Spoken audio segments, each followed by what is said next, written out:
आज प्रयागराज महाकुंभमध्ये डुबकी मारण्यासाठी, स्नान करण्यासाठी आणि खऱ्या अर्थानं हे महाकुंभ वर्षानुवर्ष आपण जे वाट पाहतो, या दिवसाची वाट पाहतो, केव्हा आपण या त्रिवेणी संगमामध्ये डुबकी मारून खऱ्या अर्थाने एक चांगल्या श्रद्धेने, चांगल्या भावनेने एक नवी शक्ती निर्माण करण्यासाठी,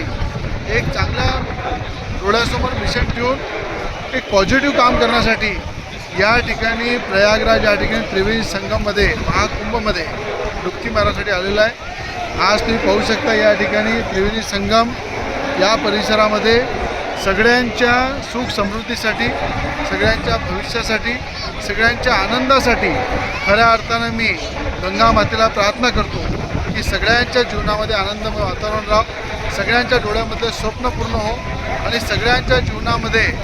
ज्या ज्या गोष्टी त्यांनी विचार केलेल्या आहे, ज्या ज्या डोळ्यामध्ये स्वप्न पाहिलेले आहे, त्या गंगा माता पूर्ण करो। हेच महाकुंभाच्या या भव्य शाही स्नानामध्ये गंगा मातेला मी प्रार्थना करतो आणि खऱ्या अर्थानं नमन करतो की या मातेच्या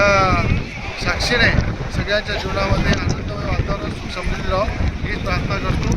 जय गंगा माता, जय त्रिवेणी संगम, जय कुंभ महाकुंभ।